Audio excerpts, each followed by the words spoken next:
Good morning, everybody. We'd like to make a start, please, today on this meeting of the Children and Young People Select Committee.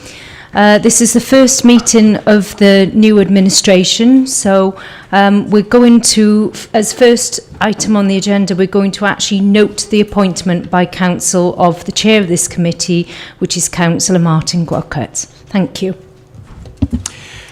Thank you. Good morning, colleagues. I think the first thing we need to do is just to introduce ourselves to each other, and bearing in mind that live streaming is going on. Certainly at the last meeting of this committee, I wasn't even a member of the council. So big changes. My name is Martin Gwalkert. I'm the member for Lansdowne Ward in Abergavenny. Good morning, I'm Hazel and I'm the Scrutiny Manager. I'm Richard Williams, Democratic Services. I'm Claire Marchant, Chief Officer for Social Care and Health. Good morning, I'm Penny Jones, Cabinet Member for Social Services, Safeguarding and Public Health. Hi, I'm Mike Fowler, co-opted member to this committee as a Parent Governor representative. Councillor Maureen Powell, Councillor for Castle Ward and Abergavenny and a member of this committee. Reverend Malcolm Lane, Councillor for the Mardy, Abergavenny. Louise Brown, Councillor for Shire Newton Ward and also a member of this committee. Good morning, David Jones, Councillor for the Criconi Ward in the north of the county and member of this committee. Good morning, I'm Joanne Watkins, I'm Councillor for Caldecott Castle and a member of the committee. Good morning, Bore da. I'm Tudor Thomas and I'm Councillor for Priory in Abergavenny. Laura Jones, Councillor for Wisham and a member of this committee. Tyrone Stokes, Finance Manager for Social Care and Health. Good morning, Nikki Wellington, Finance Manager for Children and Young People. Good morning, Will McLean, Chief Officer, Children and Young People. Peter Clark, just observing, Member for Langibby. Okay, thank you, and a warm welcome to you all. Before I formally get into the agenda, I'd just like to very briefly comment that some members were not here for the pre-meeting, which is on the agenda as starting at 9:30. It would be helpful if in future people can make an effort to be here for 9:30, just so we can tidy up any loose ends, check that people have got agendas and so on. So that said, looking to the agenda then, item 2 is to appoint a vice chair. Are there any nominations? I nominate Laura Jones. Is there a seconder for Laura Jones? Okay, Councillor Jones, are you happy to accept that nomination? Yes, I am. Thank you. Thank you, Chair. Are there any other nominations? Well, some have greatness thrust upon them. Do we have apologies for absence? Yes, Chair. Apologies from Mr. Plough and Dr. Daly. Are there any declarations of interest at this point? Councillor Jones. Councillor Penny Jones is my mother.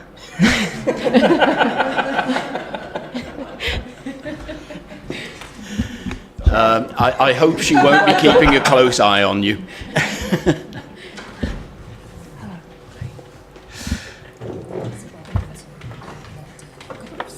Oh, good morning. We've just gone through introductions. You won't hear everybody else's, but if you could just introduce yourself, that would be lovely. Thanks. My name is Annette Daly. I'm the Assistant Director of Education for the Diocese of Monmouth. Thank you and a warm welcome. Are there any members of the public who would like to say anything this morning? We're not aware of any, thanks, Chair. Okay, so moving on to item 6 then, to confirm the minutes of the previous meeting. And as so many of us are brand new to this committee, we're looking for previous expertise to ratify that they're an accurate record. As far as I can remember, they were an accurate at the time. I think I'm happy to second that, Chair. Is there as well. So. Okay, that's lovely. So are we happy to confirm the meeting of February, wasn't it, I think? A long time ago now. So we're happy to accept those as a true and accurate record. Thank you very much. We now move on to a very important document that is going to be presented to us by Claire Marchant in her role as Director of Social Services. Thank you very much, Chair. The document that you've got in front of you this morning is a draft of my annual report as Statutory Director of Social Services. This is a report which I'm required legally to present to Council each year, which advises on really the health and the strengths of social services and wellbeing in Monmouthshire and the areas for development and things we need to do a little bit better on. The report has already been scrutinised by Adult Select, so the aim this morning obviously is to highlight the issues in terms of children and young people and children's social services, and to take your views on that in terms of both my assessment, the analysis and the areas that I'm saying that we need to focus on going forward. In terms of the format of the report, that is now nationally prescribed, so it's a little bit different from those of you who've been here in previous years where there's been far more flexibility about how we present the information. The report now aligns with the Social Services and Wellbeing Wales Act, and we have to sort of present in terms of the different parts of that Act and our performance in that respect. Sorry, it's so hot in here this morning. In terms of children and young people, what I present, I think, hopefully is a very balanced picture of where we've made progress in the last year. And those of you who've been here and are returning members will recall that we put in place a Children's Services Improvement Programme over a year ago. There were 4 aspects to that programme, and we always said that that would be a 3-year programme to move us towards delivering excellence in children's services. And my assessment overall within the report is that we're making good progress towards that, and that's my assessment, but it's also an assessment which is validated by independent analysis by the Institute of Public Care, who've been working alongside us as we go on the improvement journey towards reviewing our practice as we go along in that respect. So I'm very happy to take any comments and questions on the report. In terms of the process from here on in, it's due to be presented to full council before the end of July. It goes into Cabinet next week for their views to be incorporated. I've already updated the draft somewhat from the one that you see here this morning to really enhance what the priorities for improvement are. And to make sure that in terms of that clear direction going forward, as well as the analysis of where we're at, that we're setting out those priorities pretty clearly. So I'm, as I say, very happy to take any questions on the report. Councillor Powell. Thank you, Chairman. Looking down through this, the little bit in italics saying it's a priority to ensure that we will find safe and appropriate ways to work with families, and just going on down to what that they would remain with their birth family or extended family to avoid the need for children and people to be looked after. This is what we all think is expert and would like to happen. But there are cases where some of the families are slightly disjointed, where there is a little risk for them staying there. And are we competent that we're monitoring this safely? We've had, in the past there's been some difficulties, not particularly in this county, but throughout the country. And I just want to make sure that we do keep eye on where there's slight problems. Absolutely. I mean, management of risk is the whole business, really, of children's social services. We get referrals to us at our front door of children's services, and at that point we assess risk and decide whether that's something that needs to come in for further investigation, or whether it's something where we can provide advice and information to the referring agency or the referrer, or step that down into a more preventative service. Then for those children where we do need to do further investigation, we manage risk in various ways. We either put in place a care and support plan, and we monitor risk in that way, or we manage risk through entry, and this is a multi-agency decision, onto the Child Protection Register. Now, if you look at the report, one of the significant aspects that you will note is the significant increase we've seen in the last year of children on the Child Protection Register. Now, our assessment and advice at the end of the last financial year was that the number was too low, really. It was down around 33 at that point, and that to us didn't feel right. So what we're doing at the moment is managing more children through a child protection plan. What that hasn't done is to result really in a significant escalation in our numbers of looked after children, which to me indicates, and my advice is that we're managing risk appropriately through those child protection processes. And we're providing support to a lot of families to sort of manage their issues and difficulties, and to get to a place where we can safely de-escalate and take children off that child protection register. What we would aim to do, one of our priorities this year, is to really focus our family support services at two places. One is pre the edge of care, so that we've got more intensive family support options prior to children coming into the looked after system. And then the other aspect where we need to focus our resources around family support is pre-child protection register, because as you can see, managing that level of risk through child protection processes entails a lot of work, a lot of intensity. It places families in a particular position to have their children placed on the child protection register. So much better if we can get in earlier, and if we can manage risk and work with families prior to child protection registration. Our analysis and the reviews we've done of children on the register shows that those coming on are appropriately on the register. Our thresholds aren't too low, but it also shows that there are some examples where if we'd intervened earlier, the risk wouldn't have raised to that point where registration would have been necessary. So that's why when we look at our priorities for improvement, improving those preventative and early intervention options are something which we really want to progress in this next year.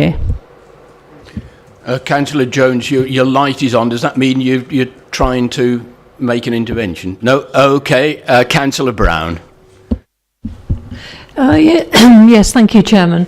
I did have a chance to have a read through the report last night, and you started off with the explanation that effectively you have to follow a particular format because of the legislation. Obviously, that might create some difficulties because of the fact that we have an adult select committee and children and young persons. So obviously the information is all mixed up within the report, which makes it difficult to concentrate on the children and young persons aspect. Looking in particular at page 18 and 19 of the report, which is page 31 and 32 in our documents. At the bottom there it says, it gives some information about 75% adults, 86% carers and 64% children report they felt involved in decisions about their care and support. And then at the bottom it talks about complaints and compliments in relation to adult social services.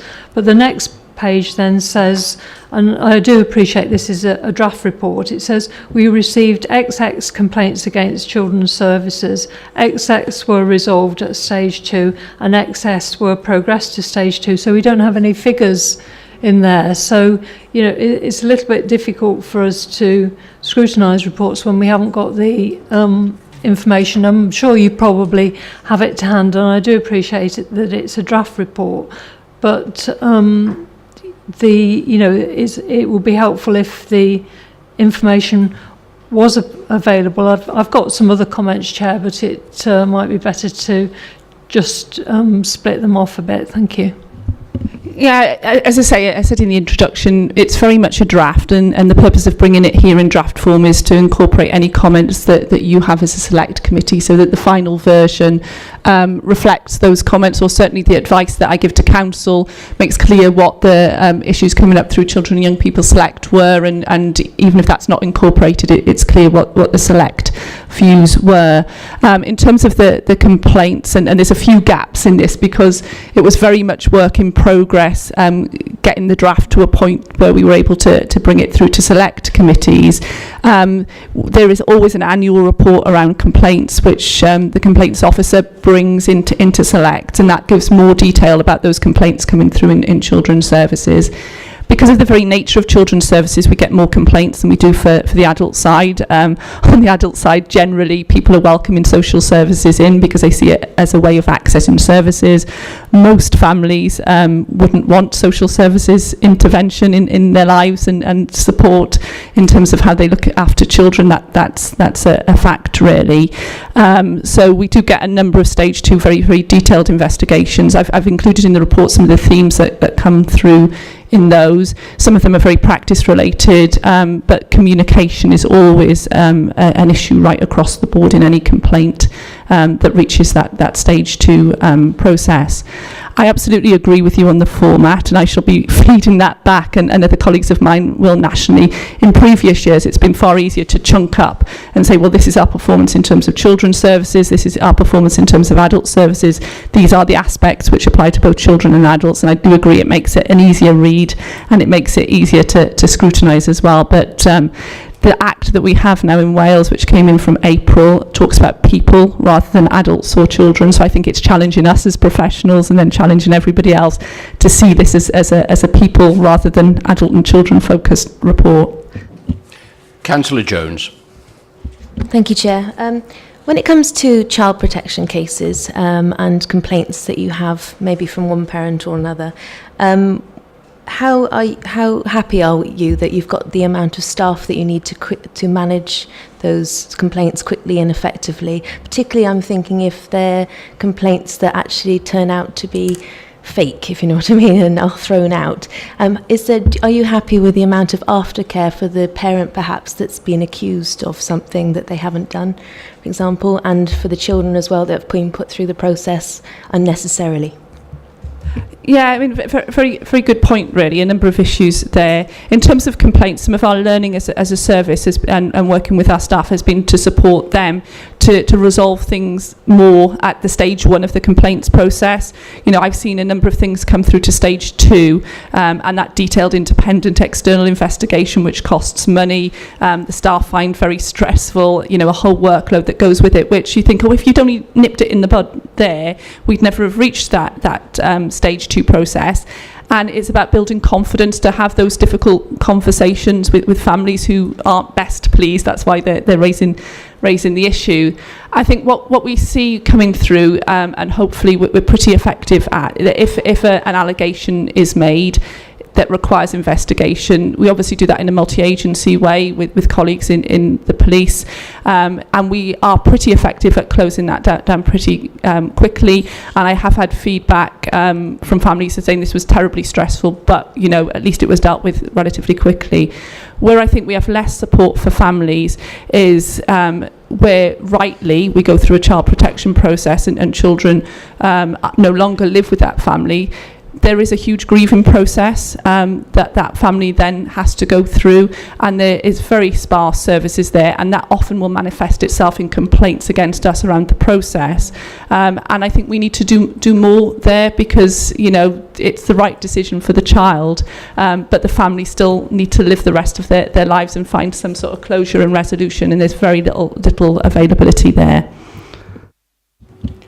Councillor Watkins, sorry. I will get to know everybody's names as quickly as possible. Councillor Watkins. Thank you. Also relating to looked after children, we appear to not be able to recruit enough foster carers within Monmouthshire. Anecdotally, I've heard Monmouthshire is a county where people adopt, and some of the other counties are actually where they foster. What can we do? What are we working on to try and address this issue and bring about more actual foster carers within the county? Yeah, that's a very good question, and it's a key priority for us in terms of improvement, as you can see. We've had investment into our service within the in-house foster service to try and get into a better place around recruiting in-house foster carers. And to be very frank, that hasn't to date worked. And as you can see from the figures, we've actually got more children going into independent foster agencies and less in-house last year than in previous years.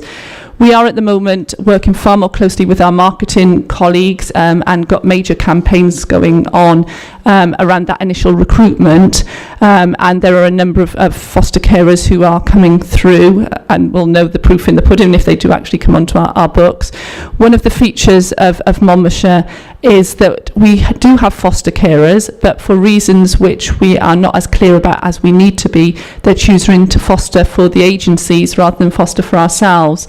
Now, obviously, the agencies pay better rates than the council does, but if we compare ourselves to to the rest of Wales, there is a greater proportion of foster carers within Monmouthshire who are caring for agencies than for the council, than I think in any other council across Wales. So we're in a particularly challenging position around that. What I've said in the report is that we can't go on just trying the same old thing. We're having this push now around marketing. We're reviewing the offer and the way that the fostering team works, but we're also then appraising different options, which could be around partnerships with other authorities who have had better success, if I put it that way, in recruiting local foster carers. Councillor Brown. Yes, just following on from, obviously there is a good table. I think it's on page 28 or page 41 of our agenda, which shows where the looked after children go. And, there you can see the difference between foster carers and the different methods. I'm not quite sure what Monmouthshire Family and Friends carers mean, so I'd like to ask what that actually means. I noticed there's quite a low level of residential educational placement, and just wondered if the council has any care homes at all, or whether they put them in, whether it's private care homes for children in care, and sort of what the inspection is of those particular things. And also in general, there seems to be a trend of a 30% increase in the number of looked after children from 2013 to 2017, and I just wondered why this particular trend was happening. Thank you. Thanks very much for the question. Monmouthshire Family and Friends carers means when the child is placed with perhaps a grandparent or a friend of the parents, and it often will be called a kinship carer. So that's what that means. In terms of residential placements, we don't operate any residential care facilities as a council. We have one residential educational establishment, which is Mountain House. And the way that's those services are regulated and inspected, if they're obviously in Welsh counties, it's the Care and Social Services Inspectorate for Wales. If they're in England, it's CQC who inspects the care facilities where our young people are supported. In terms of that overall increase, there's one of the things that I say is that there's no magic number in terms of lack. If it's the right thing for the child to come into the looked after system, that's what we must do. Often we'll see comparative tables between Wales and England, and what you will see there is that there is generally across Welsh authorities higher numbers of looked after children than in English authorities. Now there's a number of key influences. One of the key influences is the judiciary and practice within the court system. So one of the features that you'll see here within this report is an increase in the number of children and young people who are placed with their own parents, but they still have the status of a looked after child whilst work is being done. That's as a direct consequence of the way the legal system wishes to work when we are perhaps temporarily doing intensive investigations around children and young people. So that's quite a difference over that period, isn't it, from 4 right the way up to 20 there.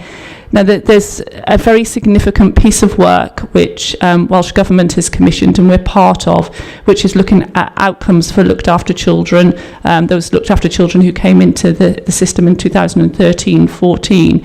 And I think that's going to be groundbreaking, really, because this is all about management of risk, and sometimes things happen, don't they? Like the baby P case was a prime example when we saw a different approach coming in to say, well, how can we manage risk most effectively? And sometimes it seems the most effective thing to do is to bring the children in and to accommodate them.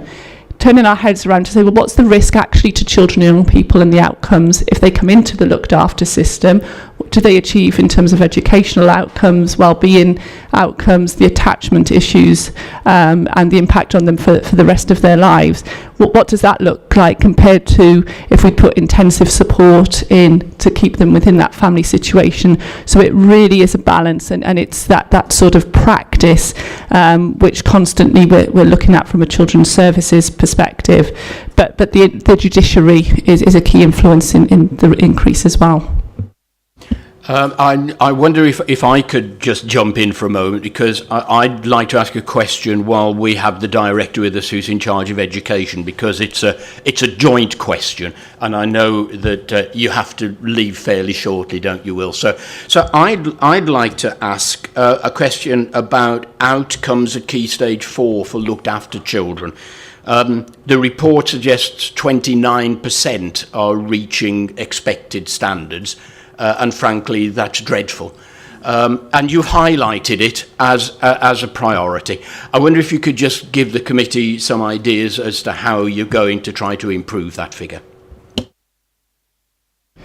Thank you, Chair. Yes, it is a priority, as is working across all of our vulnerable groups, and the looked after population is certainly one of those groups.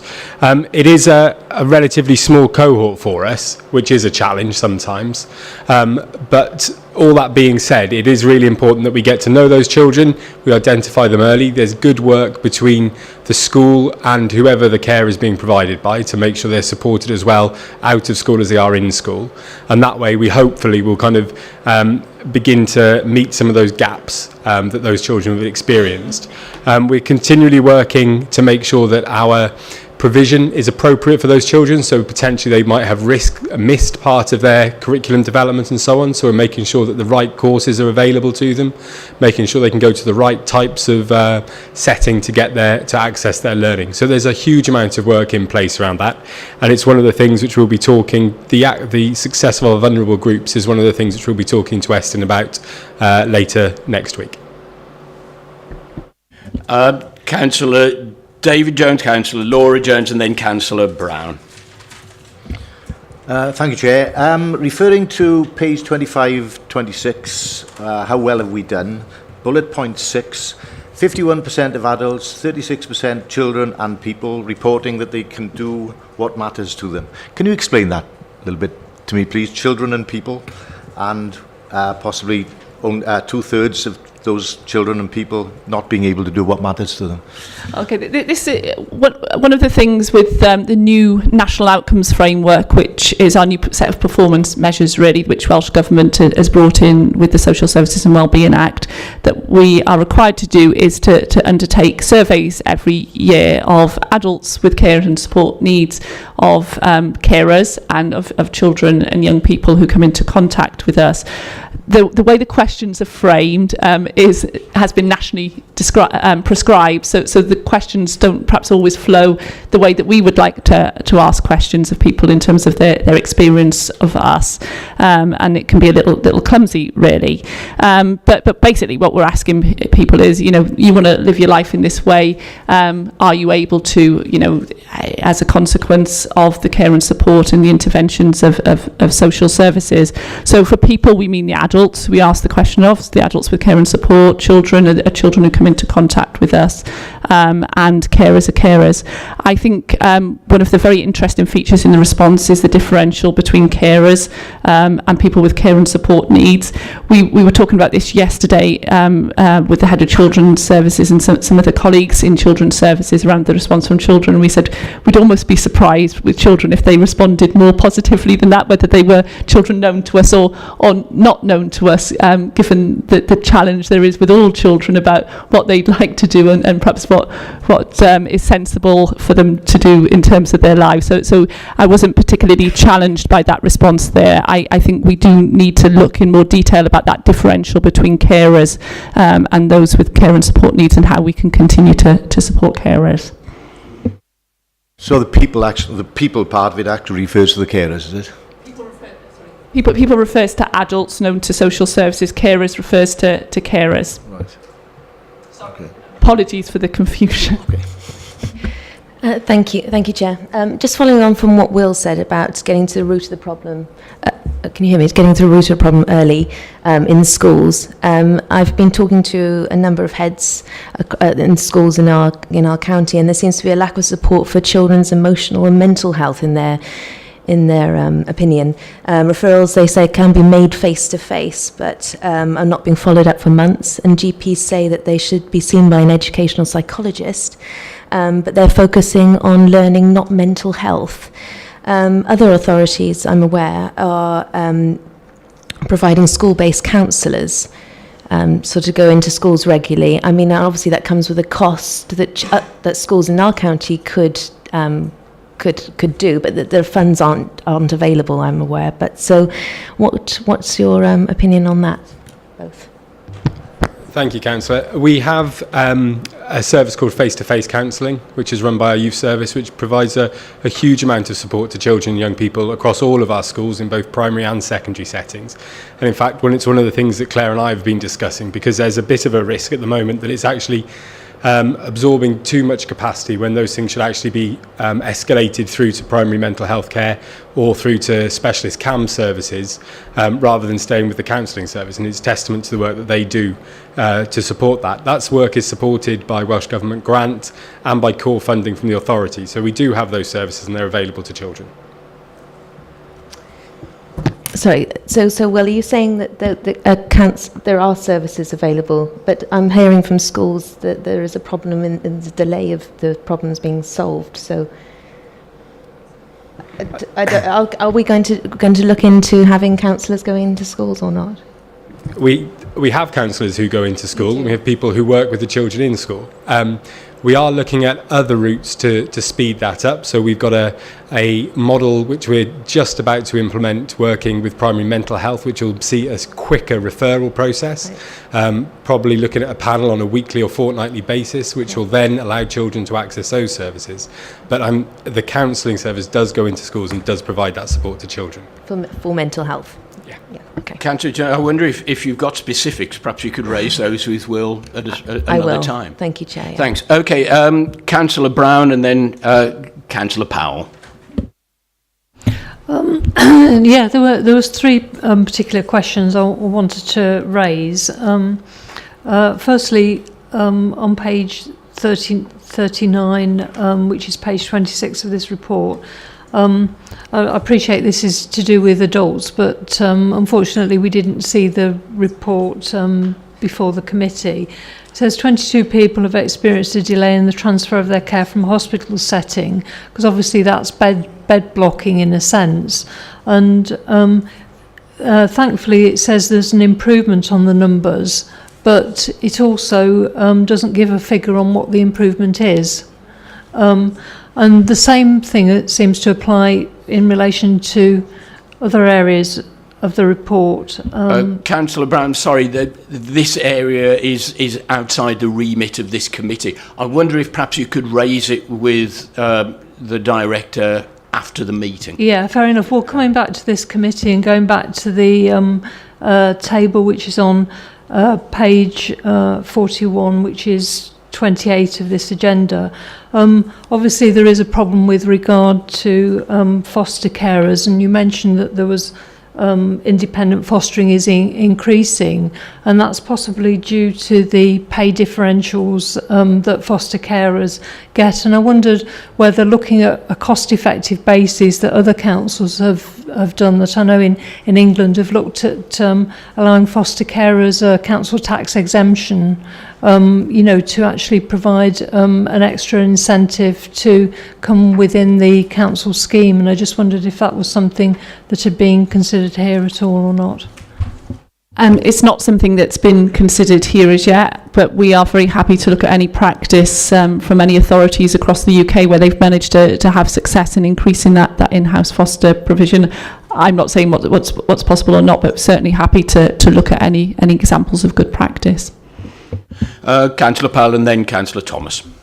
Thank you, Chair. Going back to your question about the Key Stage 4. First of all, I better declare interest because I'm a governor at King Henry. We don't normally, because everybody's governor at schools.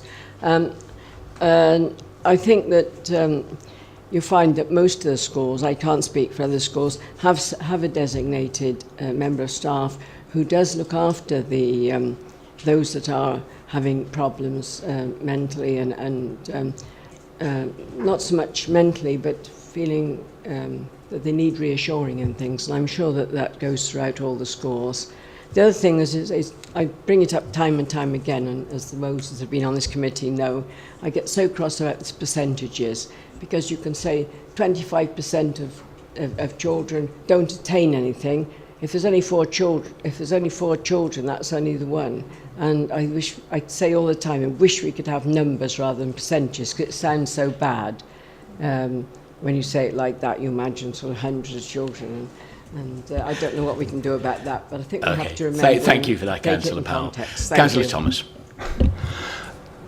In terms of that point, with outcomes at Key Stage 4, and having worked for the exam board in Wales and in England, I would say that it's a national problem, but it's something that does concern me seriously in terms of if you compare that with the sort of average outcome of about 60 or 65% in the sort of 5A start to C sort of criteria that Welsh Government uses.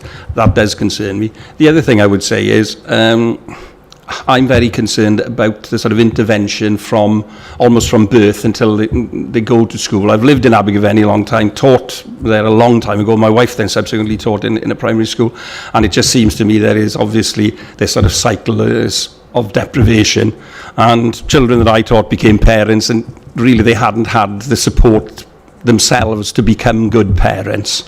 And I'm very concerned about North Abergavenny. In the past we had Sure Start, etc., which supported people, and particularly young people with very young families who do need a lot of support.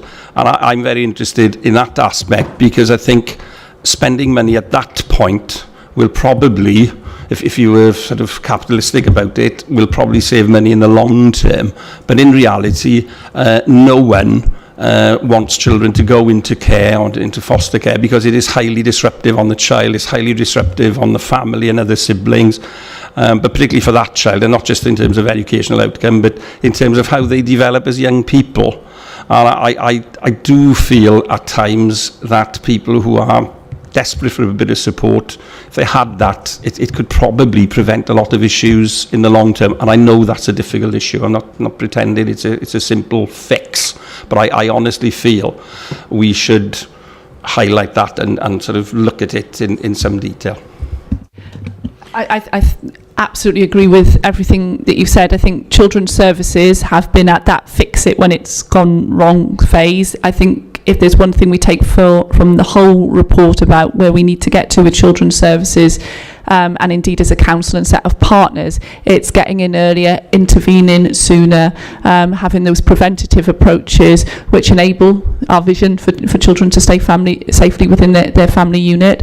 There's obviously a range of services which are currently available, mostly Families First funded, the Acorn Centre, Flying Start, the health visiting, and I think at a strategic level through the Public Service Board, we're working with Public Health Wales around something called the first 1,000 days to really look at the interventions that we need to be making from pre-birth, and the midwives out there can usually pick up very, very easily, where there's likely to be attachment issues when the child is born, so right through from pre-birth care through to preschool, and that is to be critically important, and where we need to, within the limited resources we have, refocus resources. Councillor Brown. Yes, thank you. On page 32, in relation to children's services, it mentions obviously the agency workers that you have, and I do know that social services often in local authorities do rely on agency workers, and I think it's good that the number is reducing, because obviously you want to have more permanent staff to be able to allow that continuity of care. And I was just wondering whether or not what percentage of the workforce was at agency staff, because it doesn't actually, although it says the numbers of agency workers, it doesn't actually say what percentage of the workforce of social services and social workers that actually is. That's on page 32. Yeah, I'll get you the percentage. I don't want to give you an incorrect percentage, but this has been something which has been really key to our improvement journey in children's services, has been to reduce the proportion proportion of our workforce who are agency workers at any time within the service. Having a sustainable permanent workforce who we train, we develop, who accord with our vision, our practice, is absolutely critical to the quality of what we do. And you know, that's something which we've worked on. We're not there yet, as you can see from the report. There were still 8, but this time last year there were 17, and that's quite a significant reduction. And one of the things I'm very pleased of at the moment is that in management positions now within the service, we've eradicated from team manager upwards any agency workforce at all. So we still have some social workers. Each one is attached to a risk assessment, and when we can safely step down those agency workers, we will. One of the things that's really turned round in the last year is the reputation of Monmouthshire Social Services. It's a very small world, social work, as lots of professions are. And 18 months ago, our professional reputation wasn't brilliant, and we were really struggling to recruit. Our last number of recruitment rounds have been very positive, so that's something which, you know, lots more to do, but a real credit to those who've been involved in that over the last year. Mr. Fowler. Hi, just looking at the child protection process. So I'm on page 14 of yours, or 27 of the greater document.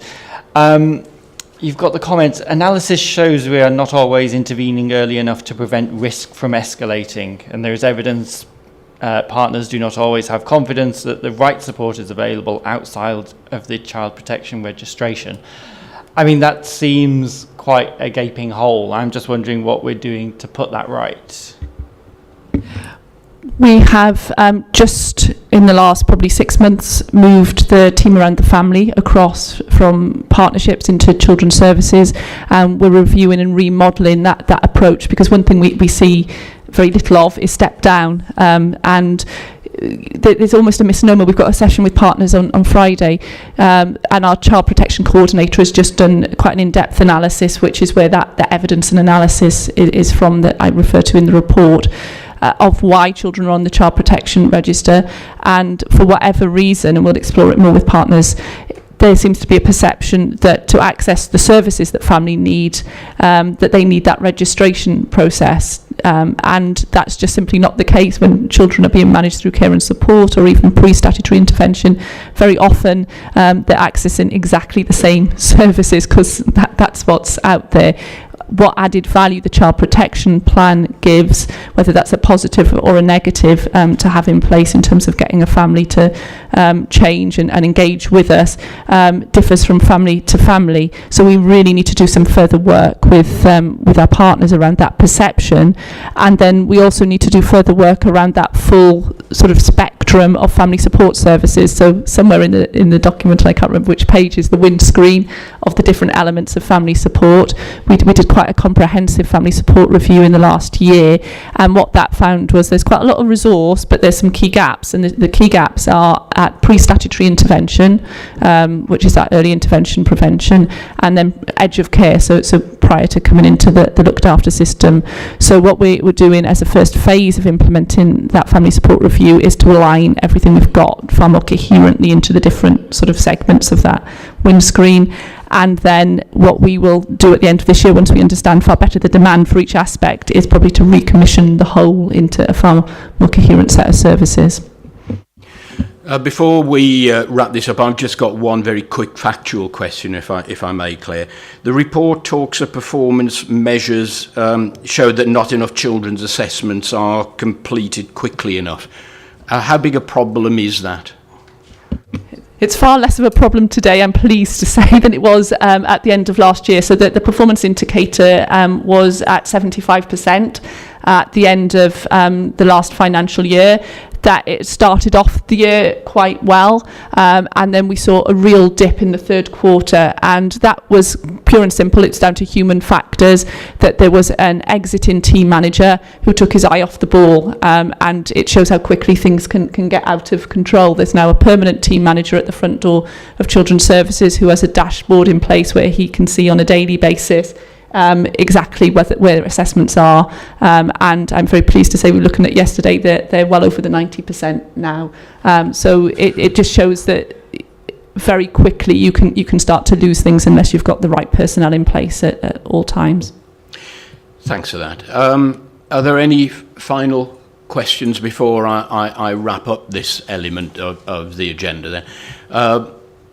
I'd like to thank members for asking some really quite searching questions there, and I think as time goes on, we will be looking to monitor areas that we've raised specifically this morning, looking for improvement. But before we move on, if I could thank Claire for the depth of her answers. You clearly have got a very good grasp of this report. It's one thing to write it, it's another thing to have the detail at your fingertips. So I'd like from the Chair to thank you for coming along this morning. And I wonder if you could also thank your colleagues out in the field as well. Certainly, children and young people social services is an incredibly stressful area of work. And if you could pass on the thanks of this committee to your colleagues doing that. And if we could move on now then, and I suspect it's you again, isn't it, Claire? I don't know if you want a gulp of water before we move on. This is the new corporate safeguarding policy. And if you're ready, I'd like you to kick off that as well. Thanks. Thank you very much, Chair. I'll just give a very brief introduction because I'll assume that everybody has read the policy. This is a really significant policy for us as a council, which is en route, again, for full council approval. It's already been through Adult Select for scrutiny there in terms of the adult safeguarding aspect. So the focus, obviously, this morning really on the child safeguarding and child protection elements within the policy. It's a very comprehensive policy, as you can see, and what it attempts to do really is to put in place very clear structures and describe the governance arrangements around safeguarding both children and adults at risk in Monmouthshire. The predecessor policy, just for your information, just focused on children and education particularly rather than adults at risk. So this is comprehensive in all respects around those governance arrangements. It looks at how we ensure that we've got a safe workforce, and when we talk about workforce, that's not just our employed workforce, it's our volunteer workforce as well. It talks about making sure that we have those robust protection arrangements, and as we've touched on in the previous discussion in terms of this committee, that's the effectiveness of our child protection arrangements. And it very much talks about a preventative approach as well, because what we need to get all our services to do and understand is what are the risks around safeguarding, and how can they put in place measures to mitigate those risks so that the robust protection elements don't need to come into play. So in that sense, it accords with what I was saying around prevention a little bit earlier, and then it also picks up on our commissioned services as well.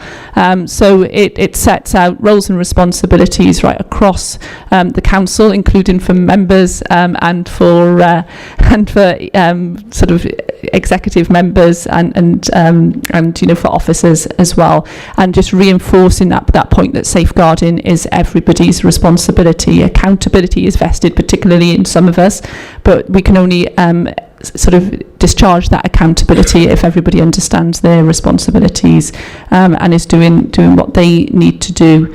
It's a particularly important policy for us to be bringing forward at this time, in that we've had discussions with Wales Audit Office, and we understand that we're likely to have an inspection, which may be a tripartite inspection with Estin and CSSIW. We don't know the details of that yet, but we're likely to have an inspection around our safeguarding arrangements sometime in this financial year. And obviously any inspection tests you out against your own policy. So any advice that you have around any aspects of this policy, as well as obviously scrutinising the content, would be very helpfully received. Thank you. It's probably worth pointing out from the Chair that one thing in the report is that all members should be trained to at least level 1 in safeguarding, and so this report has a direct implication on everyone in this room. Councillor Jones.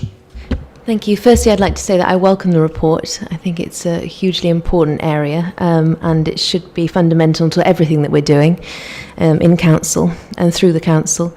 Are you happy that the aims will ensure that that safeguarding is embedded in every single thing that we will do going forward as a council and the background staff as councillors, etc.?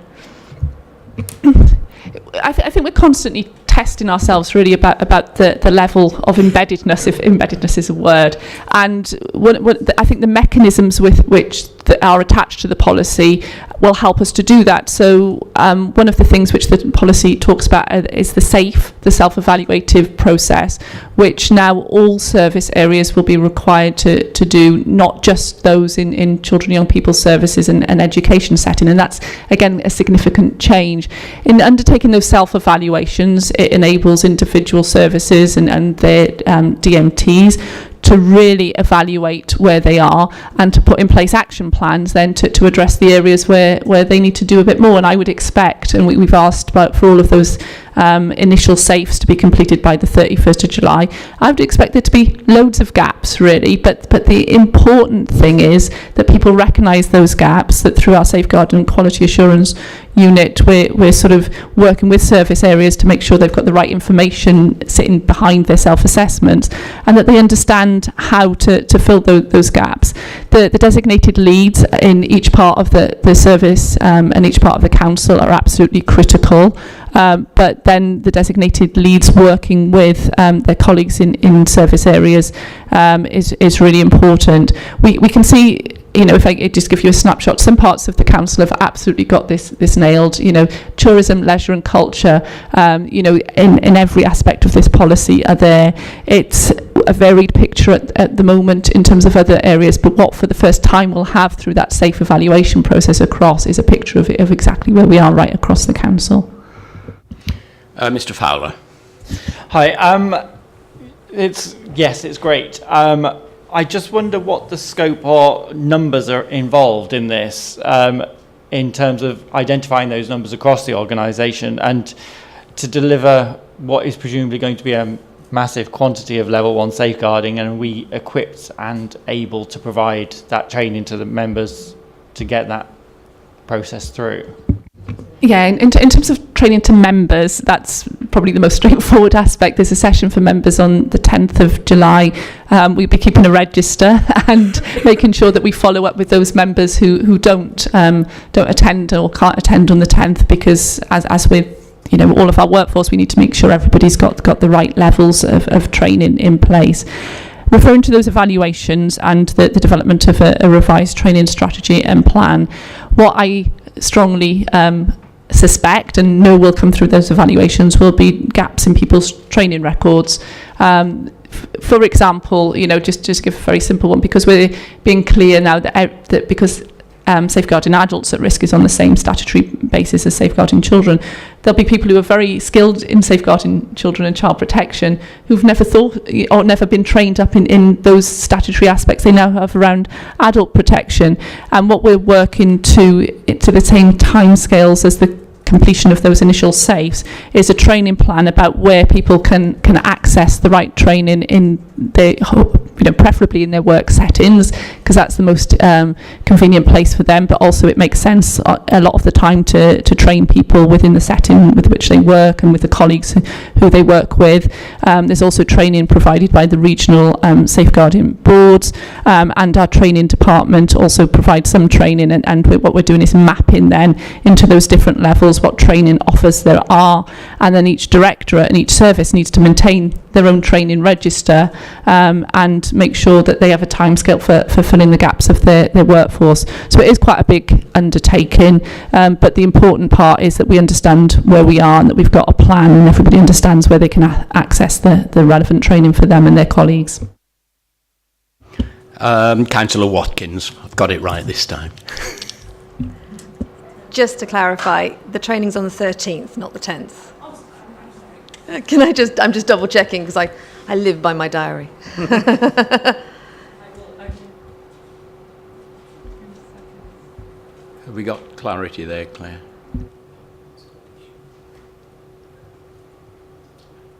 Yeah, so, yes. Can I just confirm to you at the end into the meeting? I'll send an email. So I've got it in my diary I have definitely got it in for the 10th. Okay, we'll clarify that. We don't want either side turning up and the other not being there. I wonder if I could ask a quick question. It's a comparatively recent statutory duty, that around the prevent strategy, which in many schools that I've been in has been presented to me by head teachers and teachers as a way of identifying radical Islam. Well, in fact, it is far greater than that, as the events in Finsbury Park earlier this week have shown. And it concerns me that certainly in some schools that I've been into, people have not got a complete picture of what the prevent strategy is around. I wonder if you could just hopefully reassure me that the training that's been undertaken in Monmouthshire is effective, and that all staff, not just those in schools, but all staff, are aware of the importance of the strategy. Absolutely, and having been through the training myself, which is delivered by Shireen Williams, who works across Newport and Monmouthshire, it was very clear to me that it was just about far-right radical extremism as it was about Islamic extremism, and you know, it really supported me as a new strategy to understand what the responsibilities were and what the roots in were. So I think anybody who's been through that training should have that full understanding, and I know that the schools have been through that training. Any other questions? Yes, Mr. Fowler. As a governor, as I'm sure a few members of us here are, does this policy, as governors are effectively council volunteers, does this supersede Welsh Government recommendations that governors are only recommended to do level 1 safeguarding, and does this now make it mandatory for all Monmouthshire governors to do it? Yes. So I love brief answers. Who's monitoring that? Is that going to go via EAS to make sure all Monmouthshire governors are covered? Or I wonder who's going to keep a look on that, because I'm sure you haven't got a register of all Monmouthshire governors. That will go via the school's own self-evaluation, and then our Safeguarding Leading Education, Heather Heaney, works with the schools and looks at their self-evaluations and you know, make sure that everything that they need to have in place is and identifies the gaps with them. Okay, I think this is an area where the council has acted promptly after weaknesses had been identified in previous performance. Much of the work has been done by Kath Sheen, and without wishing to shock the poor girl, she's seeking cooler climes this week. She's actually in Turkey, where it's probably been cooler than it has been here in the UK. But I wonder, Claire, if you could pass our thanks on to her. And again, I know that you've had a big part to play in this, and so thanks to you as well. I think we can now look with more confidence to more secure practice throughout Gwent. As Claire said, this is a corporate policy, whereas in the past the stress might have been in education, and I think it will help to guarantee a higher degree of safeguarding across the whole county and its services. So again, thanks very much indeed, and that is a fairly chunky piece of work. Okay, let's move on in the agenda then.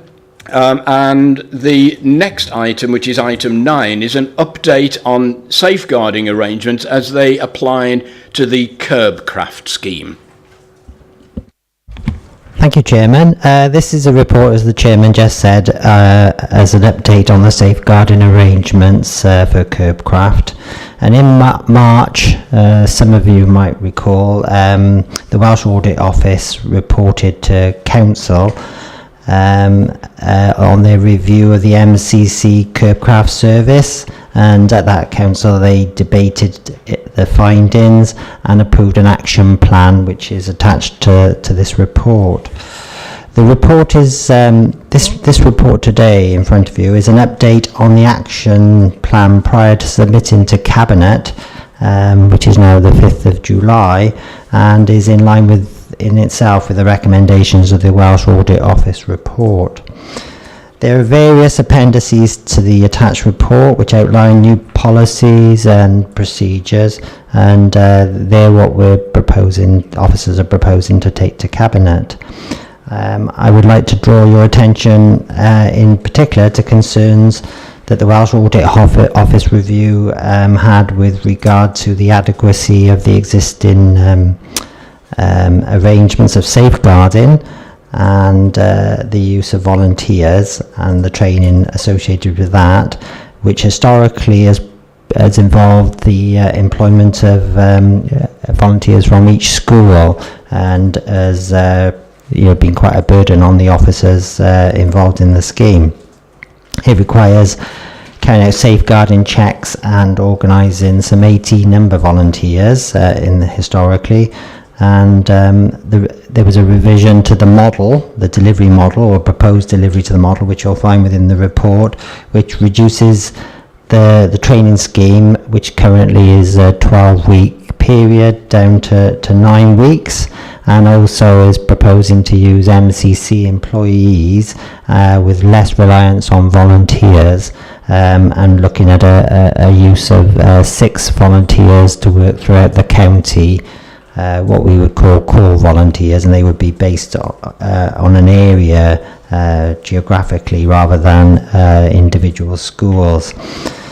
This arrangement would significantly reduce the administration burden which was set out in the previous arrangements, and a reduction in the number of volunteers, and therefore the safeguarding arrangements associated with that. In addition to this, the report recommends the monitoring information be provided back to members to keep them updated and informed of how the service is being performed and progressed. And what the recommendations are here is that the information that is reported back to the Welsh Government as part of the standard reporting process be reported to the relevant select committee on a 6-month basis. It may be that the service is best delivered by the CYP department because of the close links with the school, and on this basis this report has been reported to both strong communities, which was the Highways Select and the CYP here today. So finally, Chairman, the recommendations are that members note that progress has been made with the action plan, that the new policies and procedures be scrutinised as part of the committee's rule, and that members consider any feedback they wish to make to go back to Cabinet now on the 5th of July. Thank you, Chairman. Thank you very much for that. Councillor Watkins. Thank you. My son has actually been through Curbcraft previously, and I regard it as a vitally important aspect of making sure our children stay safe out on the roads. Are we confident now that we actually have enough volunteers who have all gone through the necessary checks in place so that all of the schools are still going to be able to maintain Curbcraft? Or are we not quite at that stage yet? Where are we at with the actual provision for the children to actually get their Curbcraft training, which I really do think is important? Thank you very much for that question. At the moment, we would struggle if the new model was to be accepted and we were able to use the half a dozen volunteers on an area-wide basis, and with more resources from internally, we feel we should be able to do that. Because the previous arrangements, as I mentioned, 80 volunteers, but they were all from the individual schools, so it might have just been for that half a day every week, whereas we're hoping that the core volunteers will be available for a lot longer, be able to give up their time a lot more than that. So it's really more time of the volunteers, but less of them. So hopefully that the model has been discussed with the existing staff involved in the service, and they feel that would be a significant improvement, because one of the main concerns was the actual day-to-day dealing with 80 volunteers, and you could imagine that's quite a large number of people to deal with, really. So hopefully this will significantly improve that process. And in addition to that as well, the 6 volunteers that we would have, as we call core volunteers,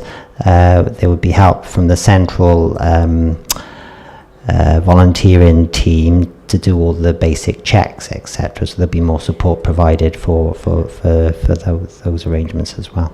Thank you. Mr. Fowler. Hi, I'm just keeping on this focus of the 6 volunteers. To my mind, I just cannot see you getting those volunteers. Under the previous scheme, it was typically parents at the school who were quite happy to give up an hour or 2 each week to support their children in that school. To find 6 volunteers that are going to work county-wide, and I'm guessing by the programme that'll be several days in one school, then into the next, for a period of 12 weeks, rotating through the year. I think that's a jolly big ask of 6 volunteers, and really it sounds like a paid job rather than one for volunteers. I just think you'll struggle to find 6 volunteers, because even most philanthropic parents are not going to be willing to give up a full-time job's worth of crossing the road. No, that's a very valid point. A lot of the time saved will be reducing the actual existing programme from 12 weeks to 9 weeks, so that's cutting quite some time out. And you do make a valid point there that it's going to be more difficult to recruit people to give their time up for such a long time rather than just the half a day a week, really. But we have advertised through our volunteering network, and we have a number of people who are interested. So we'll have to wait and see if that does follow through. But hopefully we will get their support and be able to provide the service at the same level as we previously had. We await the 6-monthly monitoring to see how you're getting on. Councillor Brown. Yes, thank you. Yeah, obviously the question of volunteers has already been raised, but in terms of outcomes and looking at how this new procedure is progressing, obviously it will be a question of looking at how many primary schools there were and did they get a training session. I mean, presumably you concentrate on one particular primary school year, and then seeing how many percentage of those schools actually got the training to monitor how it works, because obviously this report is more about changing the procedure, but to monitor and scrutinise whether it's being effective, we really need those sort of measures. Thank you. Thank you.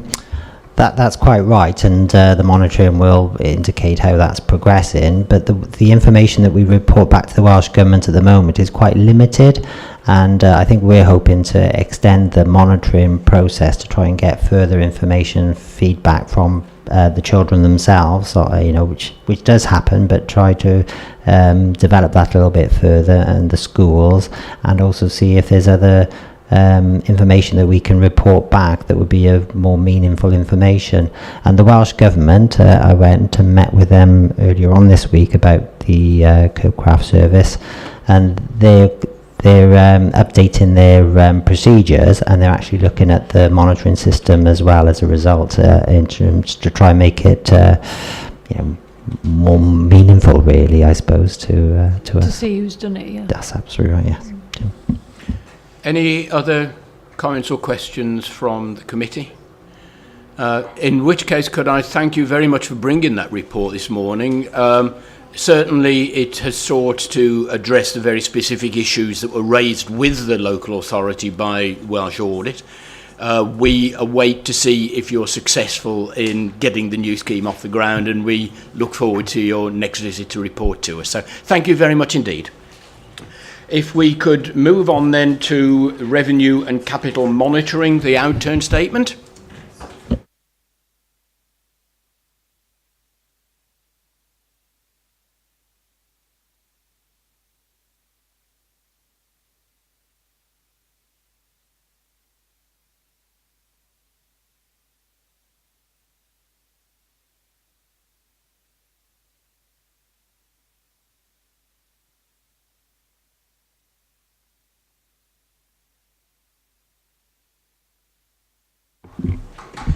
Good morning. Just looking around the room with a couple of new members, new faces, so I'll just do introductions again. My name is Tyrone Stokes. I'm the Finance Manager for Social Care and Health, and I'll be taking you through agenda item 10 along with my colleague in Education, which is Nikki Wellington, the Finance Manager for that area. It's quite a lengthy document.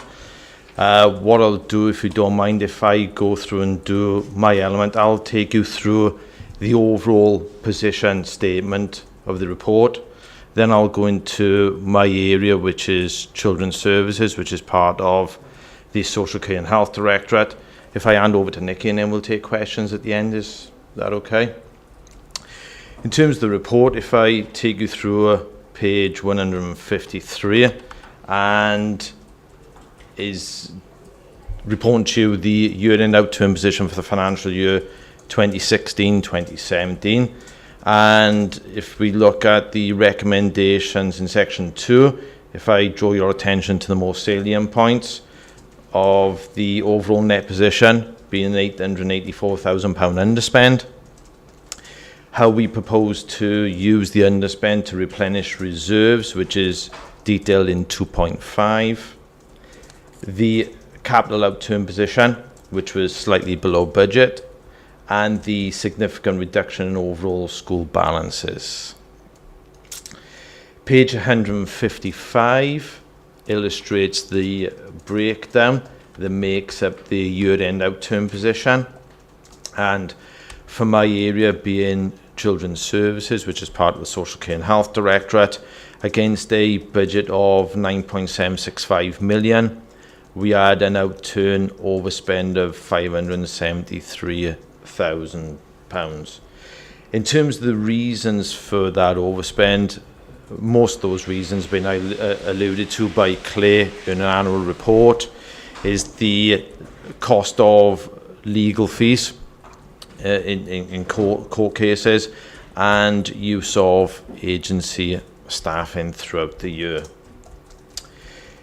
In terms of mandated savings for Children's Services and a capital programme, there were no mandated savings for the financial year, nor was there a capital programme for Children's Services. And I'll hand over to Nikki, who will talk you through the schools element of the report. Thanks.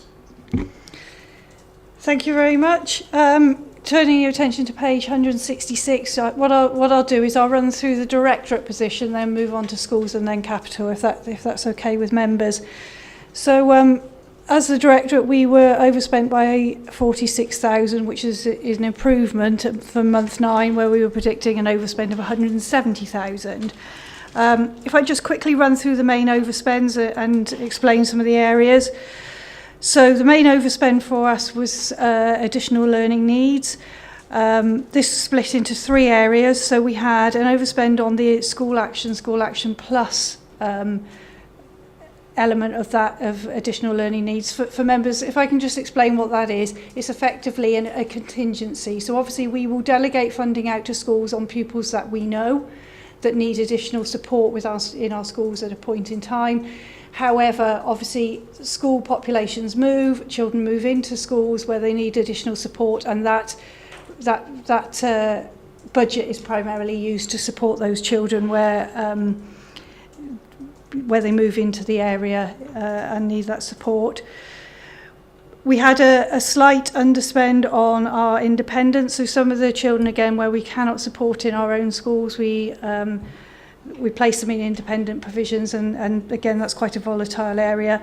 And finally, we had a additional income, which we call recoupment income, which was from for children that come in from other counties, and the counties pay for that, for the support for us. The other area of overspend within the CYP Directorate was on our management cost centre.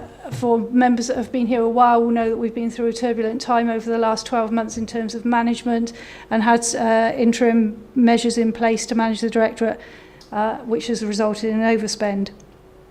I'm pleased to announce that all our savings were made within the Directorate, and there were a couple of other main areas of savings that we had. We had a vacancy that we were carrying forward on additional learning needs which we held open and made a saving on there.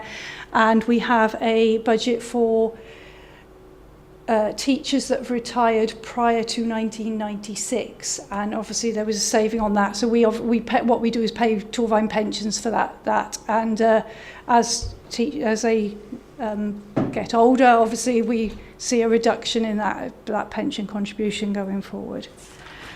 Moving on to page 175, which is our schools. We opened the year with 1.2 million in reserves. We ended the year with 270,000, so we had a draw on our reserves of 887,000. You'll see from the table that's on page 175 that details all the schools with their opening balances, their budgeted level of reserves and their actual year end. And I'm happy to take questions at the end on the individual schools. Highlights: we opened the year with 6 schools in a deficit, and we now have 12 schools in a deficit. Obviously a concern for not only the directorate but for the local authority as well. Schools that are going to a deficit have to produce a recovery plan, which looks at a 3-year period from when they start the deficit to getting them out of the deficit. And obviously we work very, very closely with schools. They're not left to do that on their own, but they need to start to identify savings where they can make that. The final part that I wanted to move on to was our capital programme. We have 2, this is shown on page 169.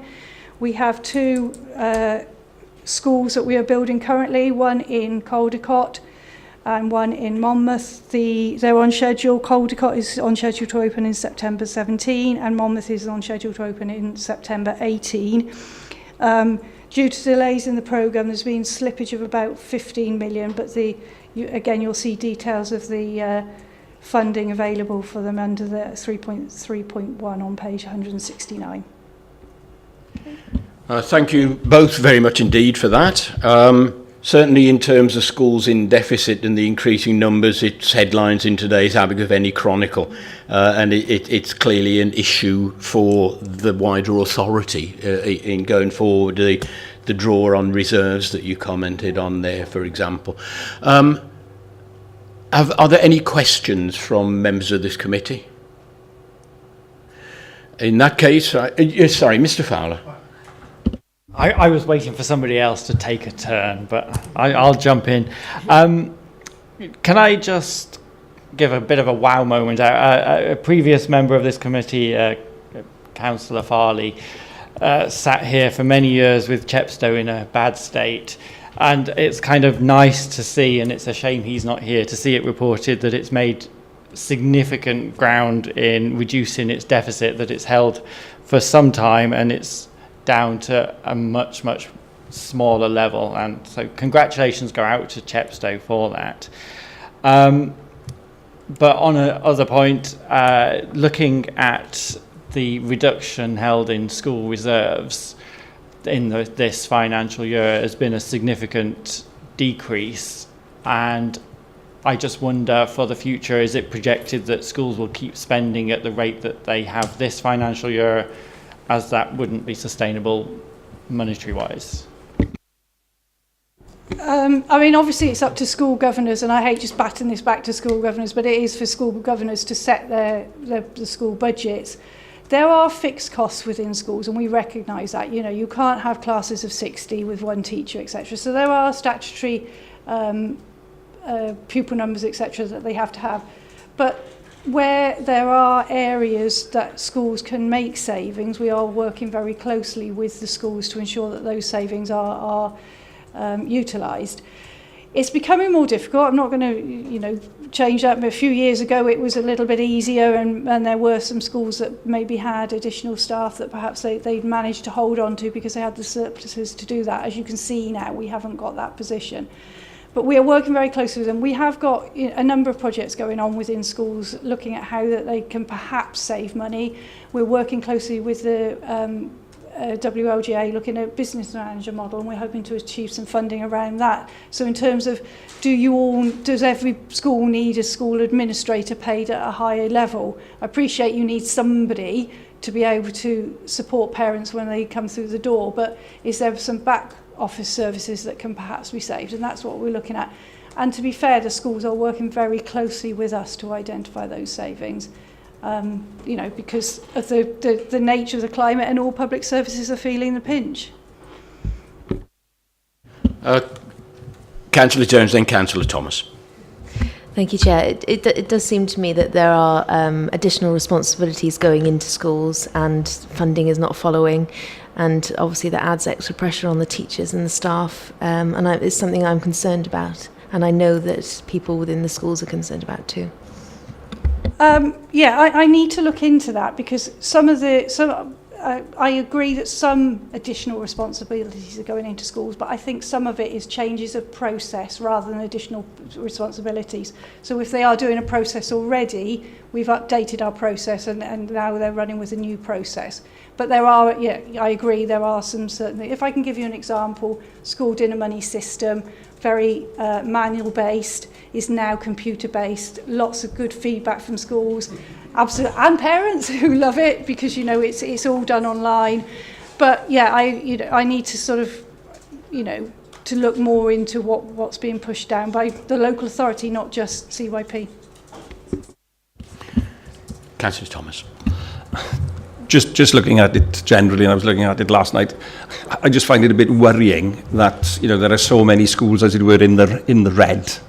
And I agree with Councillor Laura Jones here that, you know, there are more pressures on school, and some schools as well have a different sort of age profile of staff, and ones who are older and at the higher pay scales, which there's very little you can do about that other than you know, making people redundant or people taking early retirement. And just overall, I can't think that all of those schools are sort of mismanaging their budgets. You know, it's a bit of a worry that they are obviously trying to do their best with scant resources and then end up in the red. Any further comments? Yes, Mr. Fowler. Can I just come back just purely for clarity? I'm looking in the budgeted service savings mandates programme. It's on page 176 of our papers. The phase 3 of additional learning needs review. The saving mandates is the closure of Derryview SNRB, and in there's also the funding change for Mountain House. It's indicating as being green and on track, but those two outcomes were very different because Derryview SNRB didn't close and Mountain House got a slightly different deal, I think. So I was just wondering how that is still on track and green. Yeah, if I pick those up, if I pick up Mountain House, they didn't get a different deal. The agreement was that they were allowed a 3-year recovery plan, so the cuts were still made, but they had a 3-year recovery plan. We wouldn't have expected them to recover in 1 year. In terms of Derryview, you are right, the SNRB is still there. However, they managed to make that saving by reducing the amount of staff in there because the pupil numbers had fallen. So it was on the pupil staff ratio. Councillor Jones. So just one more thing. Obviously we've got a new curriculum coming our way, and we need the staff trained on it. It was suggested to me that perhaps we look at a way of working in clusters in terms of creating perhaps a few more inset days and doing cluster trainings across the schools to save money. Would that be something you'd look at? Not my area of expertise. More than welcome to take that back to the Chief Officer, who, you know, your comment back to the Chief Officer. Councillor Watkins and then Councillor Brown. At the very beginning you mentioned that one of the areas of savings had been additional learning needs. Could you elaborate on what actually that meant, please? Because obviously those are our more vulnerable children, and I don't really want to see their provision being squeezed. Sorry, I mentioned it was an overspend in additional learning needs, not an underspend in additional learning needs. Yes, thank you, Chairman. Just looking at the tables on page 171, 172, which give the different schools, at the end of each group of schools for the different areas, it just does say successful future grant funding from EAS, and it says 0. Why isn't there any grant funding there? Thank you. The grant funding came in during 16-17. It wasn't allocated at that point in time when we received the grants. It was to be used across the school. So if you take Abergavenny cluster, if I can say the right word, we had an amount of grant which was to be split amongst the schools that were above in that table. Obviously, at the end of the year, that money has been spent by those schools. So the grant is 0 because it's been spent and it's been put into the schools where it should be shown. Are there any further questions? If I could thank both officers. As a complete amateur when it comes to financial matters, I was able to understand fully what you were saying to me, so thank you very much indeed. If we could move on to the next agenda item. This is item 11, a list of actions arising from the previous meeting. And as I wasn't even a member of the committee at that point, I'm going to hand over to Hazel. Thanks, Chair. This is something that we don't tend to spend a lot of time on, but it is important to keep an actual action list of things to build into the work programme or to receive follow-up from. And Richard prepares this arising from the minutes just to give us a sort of short, sharp reminder. So the 3 things that you'll see listed there are suggestions for your future work programme. For you to be aware, the Chair has met with the Chief Officer for Children and People and also with the Director of Social Services to discuss future issues for scrutiny. We don't propose that we go through that today. We feel that it would be a worthwhile discussion to have at the next meeting in July, because we'd like you to take some time to think about your priorities as a committee moving forward, because you can't scrutinise everything. There is a limit to what you can do, and I think there is potential for this committee, a brand new committee, to take its own direction and to highlight its own path for scrutiny from here on. So in terms of your work programme, which is also item 12, you'll notice that we've got today's meeting there, and we've put on for July a discussion on the work programme to discuss co-option for the select committee, because you've got 2 co-opted members here, but actually you're entitled to have many more, and we need to discuss which relevant co-optees you feel would be appropriate. So I plan to bring a report to you at the next meeting on that. I also scheduled in a discussion with Engaged to Change, E2C, which is the county's youth council, but unfortunately they're not ready to come to you at the next meeting. They've asked if they could come to the September meeting, but at your next meeting, we've had a request to bring you a report on ICT provision in schools, because that's a key issue that the previous committee was very keen on following up, given the change in demands in terms of educational needs and the future sort of skills that people will need to have. So we have secured that item, but I think your next meeting will be a shortish meeting, but I think it's necessary to actually take some time to plan your direction, and that will enable me then to sort of line up the guest speakers for you from September onwards. So that's where we stand. We've met with Will and with Claire, as I say, and we should have a sort of draft forward work programme with which you can then build in your own suggestions for scrutiny. Thank you, Hazel. Item 13, the Council and Cabinet Business Forward Planner. I think this is really a plea just for members of the committee to keep an eye on that. We know what business is coming up, and if we know that, we are forearmed and can scrutinise more effectively. At the moment, from sort of this month forward, there are lots of gaps in that plan. Hazel, whose responsibility would that be to complete the planner? It's the responsibility of the officers to suggest items to be put forward to Cabinet, and it's the responsibility of Democratic Services then to populate that planner. I think the issue at the moment is that we're in a new sort of administration. Up until the election, obviously, there was a certain number of reports that could be considered by Cabinet, individual Cabinet member decision, council scrutiny, and then there was a period of purdah. So business starts again from here on, and we've highlighted to officers that we need to actually populate this planner now with the forward business of the council for the next 6 months at least. So you'll start to see items appearing in the planner, and the reason we schedule that on a scrutiny work programme is that in setting your work programme, if you consider there's something on the forward planner that you want to bring forward for a discussion, or something that an individual member has a concern with, they can request to see the report, have it emailed to them, they can make contact with the officer. But it is a public responsibility of the council to actually produce a forward plan that is accessible to the public and that shows the forward business of the council. So it serves dual purposes, to help you inform your scrutiny work programme, but also so that we've got an actual plan of action for the council for the forthcoming sort of months. Thanks for that. The final agenda item, item number 14, is simply... Sorry.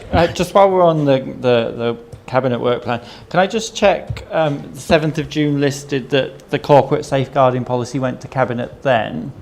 Isn't that, did it go then, or is it unusual that it went to Cabinet before going via scrutiny for comment?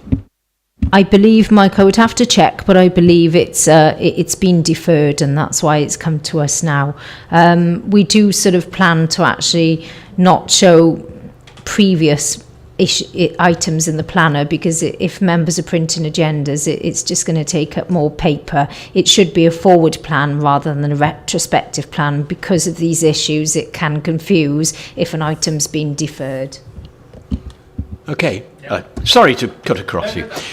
So the final discussion then is simply, are we happy with the proposed dates and times for this committee? And if somebody is unhappy, if they have a suggestion for an improvement, or are we happy? I take silence to mean nobody is objecting to our current programme. We'll take that will continue as in our diaries. Okay, well, can I thank everybody for their forbearance with me in my first attempt at chairing this morning. I'm sorry, I think I've cut across one person, I forgot one person's name, and please don't start holding up the scoring cards at this point. But thank you very much. I think we've asked some very pertinent questions, and I'd like to think that's got this committee off to a good start, so thank you all very much indeed.